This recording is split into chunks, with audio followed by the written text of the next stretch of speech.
কখনো কি ভেবে দেখেছেন এই দেওয়ালগুলো কত শতক ধরে ইতিহাসের গল্প লুকিয়ে রেখেছে? এক সময় যেখানে রাজকীয় আয়োজন, আলো ঝলমলে উৎসব আর মানুষের কোলাহল ছিল, আজ সেখানেই নীরবতা। সময়ের সাথে সাথে এই জমিদার বাড়ি হারিয়ে ফেলেছে তার প্রাচীন জৌলুস। আসুন একটু গভীরে যাই এই ধ্বংসপ্রাপ্ত ইমারতের অতীত আর বর্তমান নিয়ে। এখানে দাঁড়িয়ে থাকা পুরনো এই জমিদার বাড়িটি শুধু একটি ভবন নয়, এটি একটি ইতিহাসের সাক্ষী।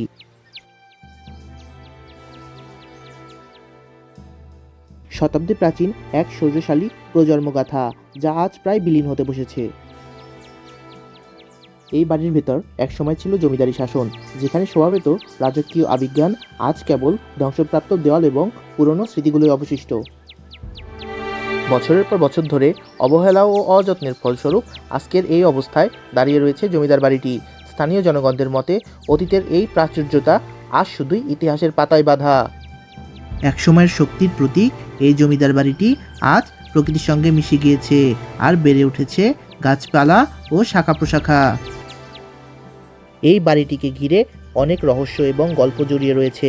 বহু পুরনো দলিল এবং নথিতে লুকিয়ে রয়েছে জমিদারদের ইতিহাস, যা আজও অনেকের অজানা। উদ্ধরচন্দ্র সাহা লবণ ব্যবসার মাধ্যমে বিপুল সম্পত্তির মালিক হয়ে বাইশরশিতে অনেক জমি কিনে জমিদারি শুরু করেন। 1800 শতকের দিকে বাইশরশি জমিদার বাড়ির গোড়াপত্তন করেন উদ্ধরচন্দ্র সাহা। তিনি ফরিদপুর ও বরিশাল সহ 22টি পরগনার জমিদারি প্রতিষ্ঠা করেন। তার পুত্র কৃষ্ণ সাহা ও পরবর্তী প্রজন্ম জমিদারির পরিচালনা করেন। বংশানুক্রমে রামজয় রায় চৌধুরীর দুই পুত্র বৈকুণ্ঠ রায় ও নীলকণ্ঠ রায় জমিদারি ভাগ করে বড় তরফ ও ছোট তরফ গঠন করেন। বৈকুণ্ঠ রায়ের দত্তক পুত্র মহিমচন্দ্র রায় বাহাদুর শিবসুন্দরী একাডেমি প্রতিষ্ঠা করেন। তার বংশধররা বিভিন্ন শিক্ষা প্রতিষ্ঠান ও হাসপাতাল নির্মাণে অবদান রাখেন, যেমন ফরিদপুরের রাজেন্দ্র কলেজ এবং মহেন্দ্রনারায়ণ একাডেমি।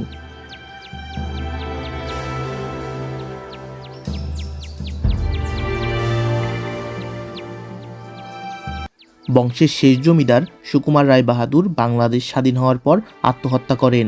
জমিদার বাড়িটির একটি অংশ বাংলাদেশ সরকার দখল করে সেখানে বাংলাদেশ সরকারের ভূমি অফিস প্রতিষ্ঠা করা হয়। সময়ের সঙ্গে সঙ্গে পরিবর্তন এসেছে, জমিদারির অবসান ঘটেছে।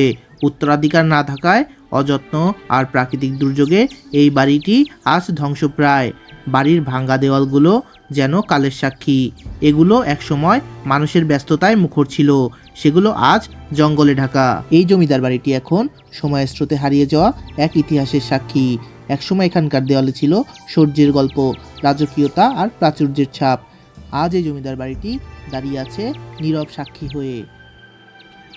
এই বাড়িটির প্রতিটি ইট যেন শিল্পের গল্প বলে। এখানকার দরজা জানলা, কারুকার্য, সিলিংয়ের নকশা আর স্তম্ভগুলো ছিল সময়ের থেকে অনেক এগিয়ে। পুরনো স্থাপত্য কৌশলে যেভাবে সূক্ষ্মতার সঙ্গে সবকিছু তৈরি করা হয়েছিল, তা আজও বিস্ময়ের সৃষ্টি করে। স্থানীয় বাসিন্দাদের মতে এই জমিদার বাড়িটি শুধু একটি স্থাপনা নয়, বরং তাদের শিকড়ের সাথে জড়িয়ে থাকা এক আবেগ। তবে অনেকেই চান এই বাড়িকে পুনরায় সংরক্ষণ করা হোক। এটি শুধু একটি স্থাপত্য নয়, বরং ঐতিহ্যের নিদর্শন। উপযুক্ত সংরক্ষণের অভাবে এই ঐতিহ্য হারিয়ে যাচ্ছে। কিছু স্থানীয় সংগঠন এবং ইতিহাসপ্রেমী মানুষ চেষ্টা করেছেন এটি রক্ষা করার, কিন্তু প্রয়োজন আরও উদ্যোগ, সরকারি সহায়তা এবং সচেতনতা। বছরের পর বছর প্রাকৃতিক দুর্যোগ আর মানুষের অবহেলায় বাড়িটির অবস্থা এমন দাঁড়িয়েছে যে এটি যে কোনো মুহূর্তে ধসে পড়তে পারে। ভবিষ্যতে যদি এই বাড়িটির রক্ষণাবেক্ষণ করা হয়, তবে এই জমিদার বাড়িটি হতে পারে পর্যটন কেন্দ্র, ঐতিহ্যের এক উজ্জ্বল উদাহরণ। এর মাধ্যমে আমরা সংরক্ষণ করতে পারি আমাদের অতীতের শিকড়। বাইশরশি জমিদার বাড়ি আমাদের ইতিহাস, আমাদের ঐতিহ্য, আমাদের গর্ব। এটি রক্ষা করা আমাদের দায়িত্ব। তাই আসুন আমরা সকলে ইতিহাস রক্ষার জন্য এগিয়ে আসি। ভিডিও শেষ পর্যন্ত দেখার জন্য আপনাকে অসংখ্য ধন্যবাদ। আজ এতটুকুই, হয়তো আবার দেখা হবে অন্য কোনো জায়গায় নতুন কোনো গল্প নিয়ে।